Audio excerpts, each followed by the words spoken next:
It's not about police और FDA किंवा food safety officers. It is the holistic. याच्यामध्ये consume करणारा आहे तेवढा जबाबदार आहे, विकणारा आहे तेवढा जबाबदार आहे, इन्फोर्स न करणारा आहे तेवढा जबाबदार आहे. जो कोणी जबाबदार असेल आपण त्याच्यावरती कारवाई करणार आहोत आणि स्ट्रिक्ट करतोय. तुम्ही गेल्या काही दिवसामध्ये बघितलं असेल, हा ज्यावेळेस प्रोहिबिट केला त्यावेळेसचा उद्देश हाच होता की it's a danger to public health. आणि ते जर टाळायचं असेल, कारण याच्यामधून काय काय आजार होतात हे मी वगैरे सांगण्याची गरज नाही. It's documented, it's in the public domain. ते करण्यासाठी आपल्याला स्ट्रिंजंट ऍक्टचे प्रोव्हिजन आपण आज का इन्व्होक करतोय? कारण जेवढ्या इफेक्टिव्हली आपल्याला करायचं होतं तेवढं होऊ शकलं ना. हा come to the press conference. आज मुद्दामून एक महत्त्वाच्या विषयासाठी आपल्याला इथं बोलवलं आहे. गेल्या अनेक वर्षापासून आपल्याला माहिती आहे की महाराष्ट्रामध्ये गुटखाबंदी केलेली आहे. आपल्या FSSAI ॲक्टच्या सेक्शन 30 अंतर्गत प्रतिबंधित जे फूड आयटम्स आहेत त्याच्यामध्ये गुटखा आणि तत्सम आयटम जे आपले आहेत त्याच्यावरती गुटखाबंदी केलेली आहे. त्याच्यावरती आपण अनेक वेळा कारवाई करतो, रेड्स करतो, फाईन करतो, FIR करतो. त्याच्यामधल्या प्रोव्हिजननुसार जेल पण होते, प्रॉसिक्युशन पण चालू आहेत.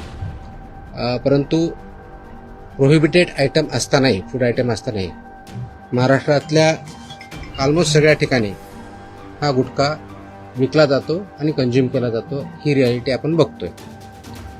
मग याच्यावरती पर्याय काय? एन्फोर्समेंट तर चालू आहे, ते आपण आता जास्त स्ट्रिक्ट करत आहोत, तर ते चालूच राहील. परंतु याच्यावरती काही डेटरन्स असा क्रिएट करता येईल का की ज्याच्या माध्यमातून, कारण प्रोड्युसर तर इथं नाही आहेत प्रोहिबिटेड असल्यामुळं, ते बाहेरून आपण जे याच्यामध्ये इन्व्हॉल्व असणारे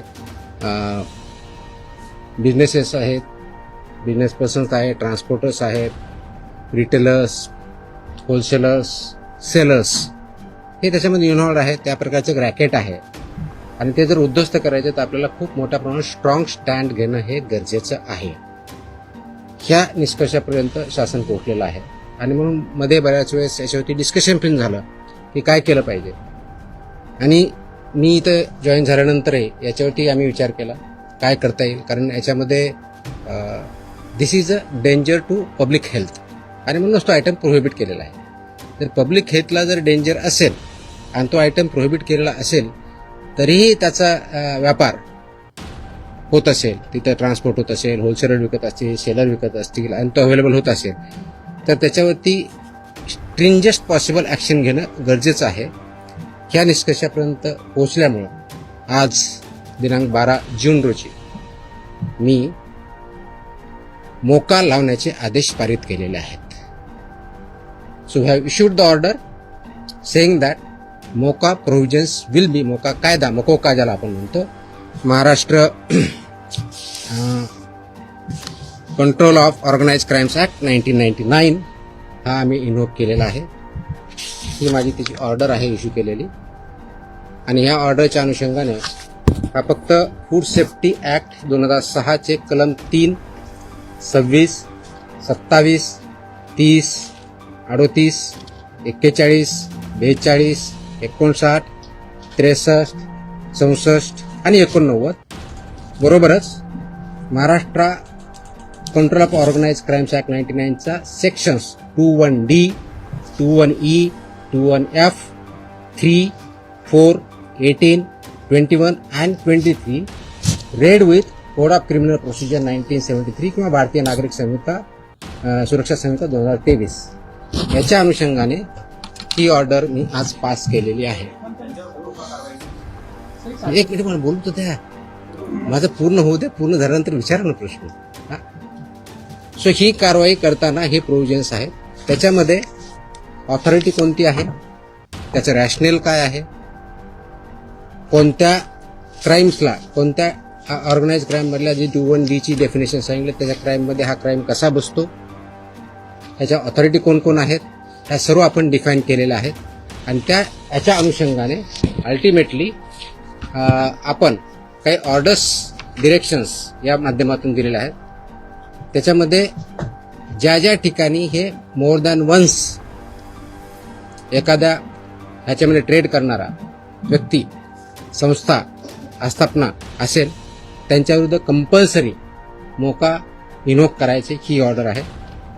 त्याचबरोबर सेक्शन 23 ऑफ मकोका ची जी प्रोसेस दिलेली आहे ती प्रोसिजर कंपल्सरी पाळायची हे पण आपण याच्यामध्ये आदेश दिलेले आहेत.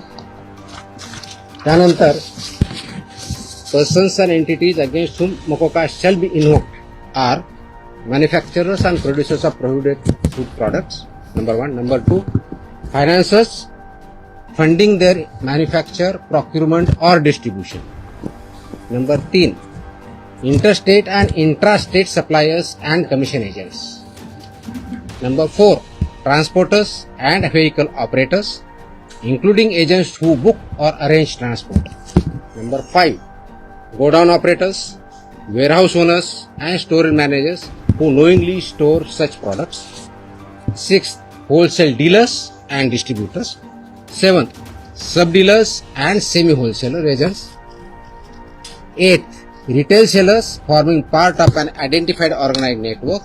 And 9th, any other person who knowingly facilitates, abets, conceals or assists any of the above. या इतक्या जणांविरुद्ध मोकोका वापरायचे ह्याच्यामध्ये आदेश आपण केलेले आहेत. That is where my order begins with. आणि तुम्हाला कॉपी मी देईलच, प्रेस नोट बरोबर ही कॉपी पण असेल, so that you can go through that order. It say the article 47 of the constitution of India cast upon a state primary duty to improve public health and in particular to bring about prohibition of consumption of substances injurious to health. हे already आपण prohibit केलेलं आहे. त्याचं implementation व्हावं, public health improve व्हावं आणि public health जी endanger होते ते कंट्रोल करता यावं, या दृष्टिकोनातून मकोका कायद्याचे प्रोव्हिजन हे प्रोहिबिटेड आयटम जे 32 म्हणजे फसाई ऍक्टच्या सेक्शन 32 अंतर्गत जे आपण प्रोहिबिट केलेले आयटम आहेत त्यांच्यावरती आजपासून, म्हणजे अगोदरच लागू करू शकलो असतं, पण आज आपण ती ऑर्डर काढलेली आहे and it will be implemented completely across the state of Maharashtra.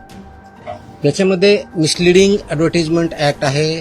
तुम्हाला काही दिवसापूर्वी कारवाई केलेली बघितली. फसाईमध्ये सुद्धा मिसलीड करणं, लेबलमध्ये चुकीची माहिती देणं, इन्ग्रेडियंट चुकीचे असताना वेगळा क्लेम करणं हा सुद्धा गुन्हा आहे. त्यानुसार आपण कारवाई करतो. त्याच्यावर तेच सांगतोय की आपल्याला कोणताही एखादी ज्यावेळेस प्रॉडक्ट असतो त्याच्यावरती लेबल कोणतं असावं, ते कोणत्या स्टँडर्डचं असावं, त्याच्यामध्ये कोणते कोणते इन्ग्रेडियंट असावे, त्याची काय व्हॅल्यू आहेत वेगवेगळ्या, त्या मॅन्डेट दिले. त्याचे रेग्युलेशन्स आहेत, फसाईमध्ये रेग्युलेशन्स दिलेले आहेत, व्हेरी क्लिअरली दिलेले आहेत.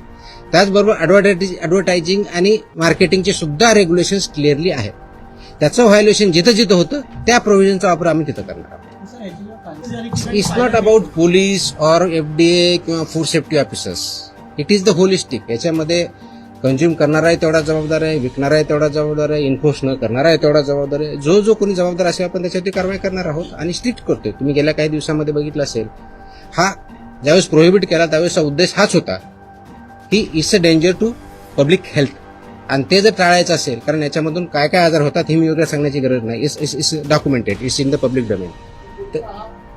ते करण्यासाठी आपल्याला स्ट्रिंजंट ऍक्टचे प्रोव्हिजन आपण आज का इन्व्होक करतोय, कारण जेवढ्या इफेक्टिव्हली आपल्याला करायचं होतं तेवढं होऊ शकलं ना. हा डेटाच्या आधारे तुम्हाला मी डेटा सांगतो, म्हणजे जस्ट फॉर इन्फॉर्मेशन आपल्याला हा एक असेल की आतापर्यंत गेल्या 10 वर्षात ऑलमोस्ट आपण FIR किती केलेले आहेत महाराष्ट्रामध्ये. 32चा FSSAचा जो सेक्शन प्रोहिबिट केलेला आहे त्यावरती जे मॅन्युफॅक्चरर्स आहेत त्यांच्या विरुद्ध 260 मॅन्युफॅक्चरर्स FIR आहेत आपले. जे पुरवठादार आहेत, सप्लायर्स ते 248 आहेत आणि पर्सन्स जे आहेत ते असे 190, असे 703 कोणते हे ट्रान्सपोर्टर म्हणजे उत्पादक 260, सप्लायर्स 248 आणि ट्रान्सपोर्टर्स 190 असे 703 FIR आहेत. सो FIR काय कमी केलेत अशातला भाग नाही. त्यांचं प्रॉसिक्युशन, त्यांची पुढची प्रोसेस आपण करतोय, पण आपल्याला अजूनही त्याच्यामध्ये कम्प्लीट याच्यामधून खरोखरच हद्दपात करण्याच्या दृष्टीने याच्यातून झाला नाही, तर पुढची स्टेप आपण घेतोय आणि ती आज आपण घेतलेली आहे. अपने क्षेत्र की हर एक छोटी बड़ी खबरें सबसे पहले देखने के लिए हमें फॉलो करें. अगर आपको यह खबर अच्छी लगी है तो इसे लाइक कर शेयर जरूर करें.